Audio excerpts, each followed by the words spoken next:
How you doing, everybody? It's Wardy here, and we have to do a complete deep dive on how Scott Boras has screwed Pete Alonso. And I know, before you jump in the comments, I'll say it first. Pete Alonso's not innocent in this. This is not one of those things where he's at no fault whatsoever. He is, and we're going to highlight everything that Alonso's factored into, but the heavy factor that comes into play with Scott Boras and exactly why we even now reached a point in the offseason where even the Toronto Blue Jays, who we've talked about plenty on the channel recent days, showing interest in Pete Alonso. We're about to deep dive some latest reporting, which has the Blue Jays apparently on the outside looking in at the Alonso sweepstakes. How has Alonso reached the point where everything is still aligning for him to be a New York Met on opening day? And yes, you heard that correctly. That is what we're going to get into with Scott Boras playing the biggest factor of all. Let me see your initial reactions to it all in the comments down below, everybody. And let me know, how frustrated have you been with the Pete Alonso saga this offseason and with Scott Boras' hands having a heavy imprint on it all, everybody. Shout out to our amazing sponsor at BetUS, which has you covered all your sports betting needs, but a little bit more on them later in the show, folks, because let's first get into the news. And you guys can see it beside me here. We have Mr. Bill Madden of New York Daily News with a paywall article stating Pete Alonso's options dwindle as Scott Boras fails to generate a bidding war. And after you get through the paywall, which some of you guys I'm sure have been subscribed to New York Daily News, some of you guys haven't, I'm going to highlight the key details that you need to know here. And I will just say this: if you're going to have a paywall for an article, the least you could do is make sure that you don't have any errors in your sentences, especially when talking about specific players. In said article, it is noted that Pedro Guerrero Jr. is, of course, high priority to the Toronto Blue Jays, but last time I checked, his name starts with Vladdy, not Pedro. I'm not sure if they fixed it in the article since then, but I just want to point that out there because I thought it was comical. But let's start with this and then expand on how this all relates to Scott Boras, because the Toronto Blue Jays, who as over the past 24 to 48 hours, after finding out that even after trading 4 Miles Straw in his contract from the Cleveland Guardians, taking on $2 million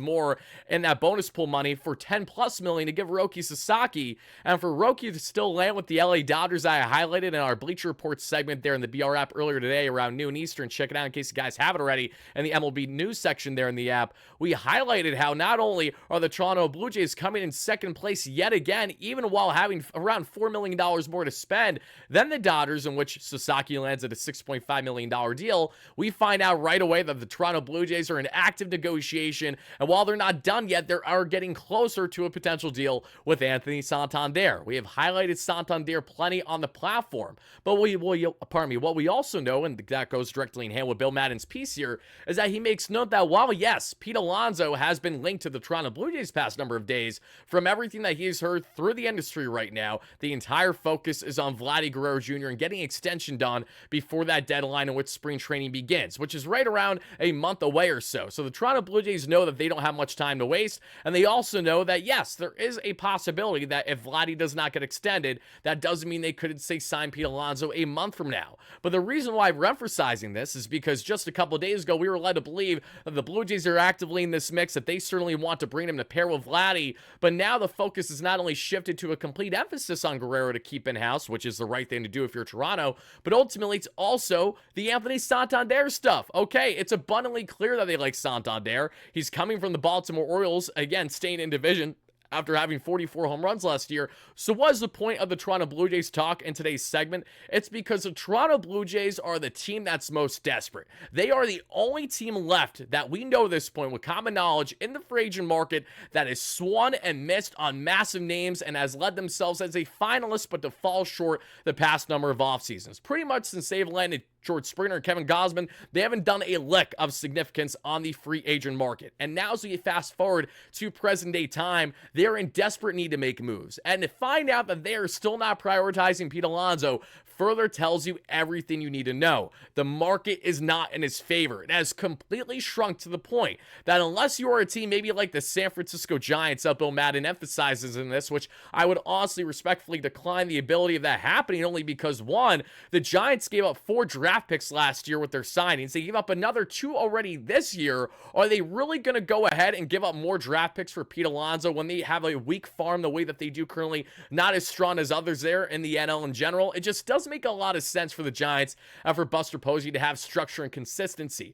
Further reason as to why Pete Alonso's market is point blank staring right in front of him as the New York Mets at the deal that the Mets present him with. Now, the big question is, why have the Mets not signed Alonso at this point? Is it because that they don't really want him back? And Honestly, to an extent, yes. The Mets don't want Alonso back at the price point that he's asking. And in this article from Bill Madden that goes on to state how Pete Alonso approached the Mets with a 6-year contract, a 5-year contract, and that exclusive 3-year deal with opt-outs at a much higher AAV than the 23 mil AAV deal over 3 years the Mets proposed themselves, and they are standing firm. They're not going over that line, and the reason why Steve Cohen is backing David Stearns so much is because it's common knowledge that as aging first basemen now entering their age 30 season don't profile well on long-term deals. But on a 3-year deal where you're still making around the AAV that guys like Matt Olson are getting, I don't see how Pete Alonso should be complaining much, yet here we are in a circumstance where Alonso's overvaluing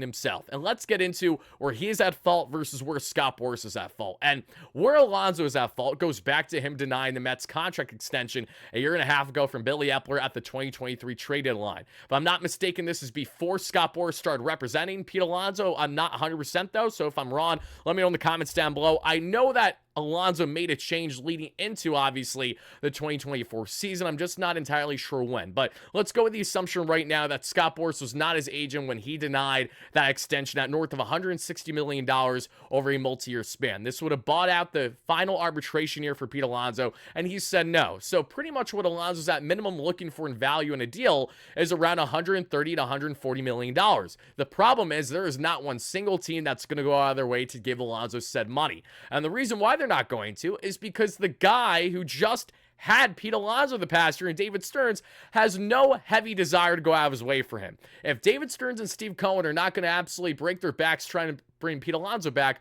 what makes you think any organization that only knows so much about Pete is going to do the exact same? It just is not going to happen. And this is where we go from Pete Alonso being at fault with the extension, denying it, and betting on himself to a degree, but this is where Scott Boras plays a heavy hand, okay? Because when we think of former Mets denying extensions and it doesn't work in their favor, a guy that comes to mind for me personally right away is Scooter himself and Michael Conforto. Let's not forget, everybody, Michael Conforto in the first year with Steve Cohen, entering that season, had actually denied a contract extension from Sandy Alderson when he was more the acting GM than Zach Scott or anyone else at the time, of a deal that would have surpassed $100 million in total value, right around 120 over a long-term deal. Michael Conforto didn't like the idea of fairly low AAV, say presumably around 6-7 years, $120 million, and he wanted to bet on himself. The problem is he took the Scott Boras advice by denying that contract extension. Then he goes into his final year, and bam, we come to find out he then misses an entire year in the free agent market because of a shoulder injury. That alone sidelined him completely, and that's where banking on yourself, betting on yourself doesn't always work in your favor if unfortunate injuries happen that have you out for a year, or if you're just a guy where you know you probably should have taken the long-term deal in retrospect. As Conforto, he may still get the total value of what he missed out on the Mets all those years ago, but as of now, he's only inked right around a value, if I'm not mistaken, of what, $60 million or so since he has left the Mets organization, and that honestly might be more generous than what it actually is, from the San Francisco Giants deal to now the LA Dodgers deal. Simply put, Conforto will be lucky if he reaches the income that he was hoping to get at the time with a team like the Mets, if maybe he wasn't as stubborn with Scott Boras. How this plays in hand, what Pete Alonso and Scott Boras is, Scott knows Pete Alonso's always wanted to stay with the New York Mets. It has been abundantly clear that Alonso apparently is taken back to an extent on how standing firm David Stearns and Steve Cohen have been this entire time. He's really taken back on, why aren't you guys bending backwards for me the way that you did for the aging veterans of Max Scherzer and Justin Verlander? Why am I a different situation from that? And the simple reality is, we would love Alonso back, but we know there is serious risk and concern with investing in him beyond, say, 3 or tops 4 years. And the fact that the Mets don't even want to go beyond 3 years with an opt-out is very telling, that they would like him back, but they don't want him to strap them down from having more ability to go after guys next offseason and the years going forward. And that's the right mentality to have if you're the Mets. Yes, you don't want to lose your homegrown power slugging talent and Pete Alonso in the process, but you also want to make sure that you make it abundantly clear how you're going to operate upcoming years going forward. Unless you're a generational type talent like Juan Soto, the Mets are not going to be giving out these obnoxiously long contracts, because that is exactly how you become the San Diego Padres. Now, without their unfortunate passing of an owner and Peter Seidler, and now with all the mess that they have on that lawsuit front between his widowed wife and Seidler's brothers, they don't have money to spend now, which is very unfortunate. But when Seidler was here, he was spending like a madman and more of a drunken sailor to a degree, given his very unfortunate circumstances that he didn't have much time left on this earth. How it's different, though, and similarity at the same time with Steve Cohen and Pete Alonso and everybody, is Steve Cohen initially approached his ownership by kind of spending more free, willy-nilly, not really holding back too much on wanting to make an immediate splash. After landing Juan Soto, knowing that the Mets are already in a better position for 2025 than they were with Pete Alonso and without Soto that we saw in 2024, that right there is where the Mets have a reluctance to want to literally bend over backwards for Alonso to make a deal happen. And when you look at the opposing teams that are still of interest for Alonso, no one is biting. No one is meeting the mark. And you would have thought that after seeing what happened with Matt Chapman, after seeing what happened with Blake Snell, after seeing what happened with Jordan Montgomery, for those that are unaware, all three Scott Boras clients, all three got screwed by Scott Boras, all three played their hand too late and waited too long heading into spring training, and all three had to settle with short-term contracts with opt-outs in hopes of inking a longer-term deal. It worked to an extent with Chapman and Snell. It did not work for Montgomery, and still, that was after both of those guys certainly wanted to sign initial long-term deals and then had to bank on themselves and bet on themselves yet again. Pete Alonso is in a pressure cooker situation now where he had a very underwhelming 162, excluding playoffs. It's now been back-to-back down offensive years from his career norms in his first 3-4 years of the league for Alonso, who is not getting any younger. Why would the Mets want to have long-term investment there when there's reasons to be pessimistic? And for Alonso, now he has backed himself into a corner where he may inevitably have to sign a contract either with the Mets or maybe somewhere else, including an opt-out, which means he will have the same pressure that he did to an extent from last year and a potential walk year, because if he really wants to earn the bag on a longer-term deal, this may potentially be his last opportunity to do it.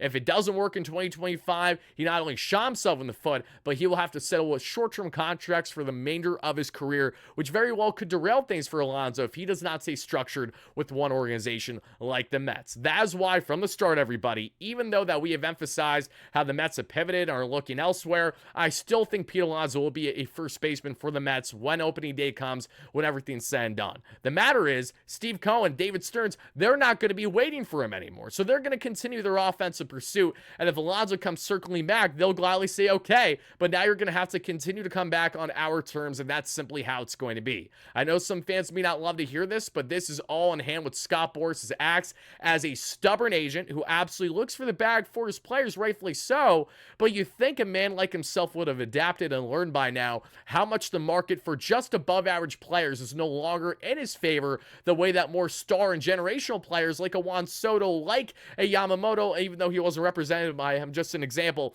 among others certainly are. The point is that we have seen Scott Boras yet again overplay his hand and think that Pete Alonso is this anomaly of a player when he certainly is anything but. For that reason alone, Alonso will continue to be on the Frazier market, and for that reason alone, I will stand firm on my belief that Pete Alonso will come crawling back to the Mets when everything is said and done. Everybody, let us know your initial thoughts and reactions to how Scott Boras has absolutely screwed the Mets this offseason, on how it's not only happening with Scott Boras, but we're actively seeing it live and in real time with his other top ad available, that being an Alex Bregman. Bregman wants a 6-7 year contract. Yeah, no one's doing that. He denied the Toronto Blue Jays the best offer that he's gotten yet, reportedly, because no one wants to go in Toronto, right? So if you're going to be nitpicky on where you want to go and your contract status, don't be surprised if we come a month from now, it's spring training, and you're still looking for a deal. Bregman is falling more in that category by the second, as is Alonso, and I'm sitting here back waiting as a baseball fan to see when is this all going to be done with.